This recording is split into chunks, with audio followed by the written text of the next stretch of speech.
Hello, इस channel में आप सभी का स्वागत है। आज का जो वीडियो है यह उत्तर वैदिक काल के लोगों की धार्मिक और आर्थिक जीवन पर आधारित है। यह वीडियो खास है क्योंकि इसमें से जो भी प्रश्न हैं वे सभी प्रकार के कॉम्पिटिटिव एग्जाम में पूछे जाते हैं। तो पहले हम लोग लोगों के आर्थिक जीवन देखेंगे कि उनका जीवन किस प्रकार का था। तो उन लोगों का जो जीवन था वह कृषि और पशुपालन पर आधारित था। कृषि, पशुपालन पर आधारित था। शतपथ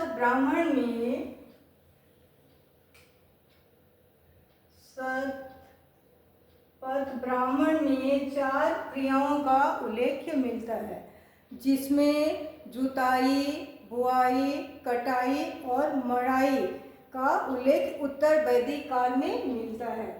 वहाँ पर जो उपज होते थे उनमें जो मुख्य खाद्यान्न था, उन मुख्य खाद्यान्न में चावल, गेहूँ, तिल, मूंग, उड़द इत्यादि था। इन फसलों के तैयार होने के बाद फसलों का वितरण किया जाता था। उस समय वहाँ महिलाएं भी होती थी। तो प्रश्न पूछा जाता है कि उपज का वितरण जिस संस्था में होता था उस संस्था का नाम क्या था? उस संस्था का नाम विदध था।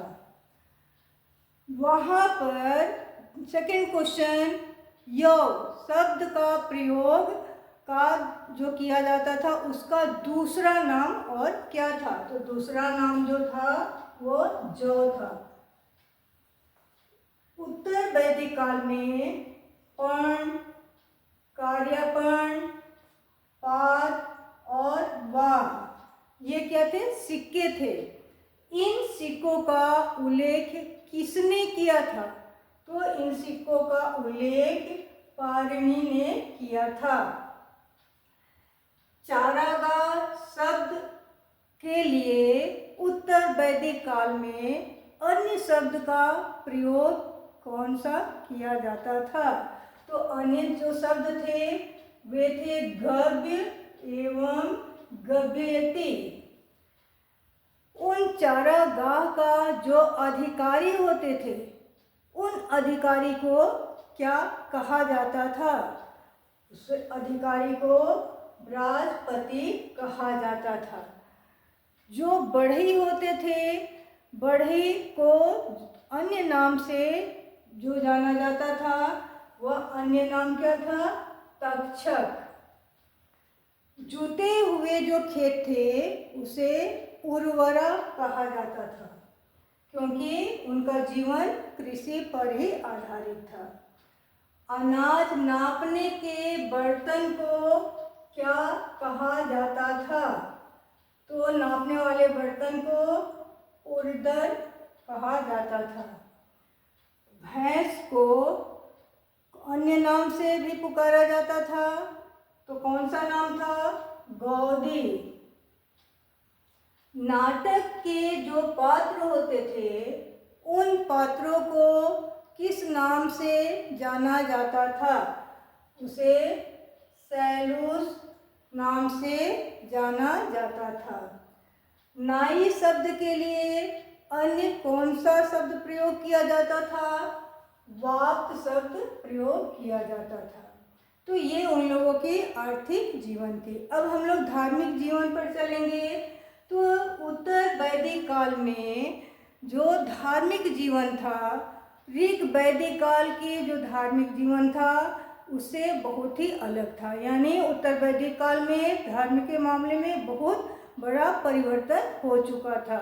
ऋग वैदिक काल के जो भी देवी देवता थे उन देवी देवताओं का स्थान नए देवताओं ने ग्रहण कर लिया था और इस काल में जो था पशु बलि को अधिक महत्व दिया गया था। जो यज्ञ होते थे उसमें पशु बलि को प्राथमिकता दी गई थी। यहाँ पर ऋग्वेद में शिव के जो अन्य नाम से जाना जाता था, रुद्र देवता के नाम से जाना जाता था। अथर्ववेद में पूछा जाता है कि शिव को किन किन नामों से जाना जाता था। तो अथर्ववेद किस काल का था? वेद उत्तर वैदिक काल का। तो उत्तर वैदिक काल में शिव को भव, सर्व, पशुपति, भूपति के नाम से जाना जाता था। यह प्रश्न इम्पोर्टेंट है। शिवलिंग उपासना का सबूत सर्वप्रथम कहाँ पर प्राप्त हुआ था? तो सर्वप्रथम हड़प्पा संस्कृति सभ्यता में इसका उल्लेख पाया गया था। शूद्रों के जो देवता थे उनके देवता का नाम क्या था? शूद्रों के, तो शूद्रों के देवता का नाम पूषण था। त्रिअंबक को किस नाम से जाना जाता है? तो त्रिअंबक को रुद्र देवता के नाम से जाना जाता है। इस धार्मिक जीवन में वेद, पुराण इत्यादि को भी प्राथमिकता दी गई थी।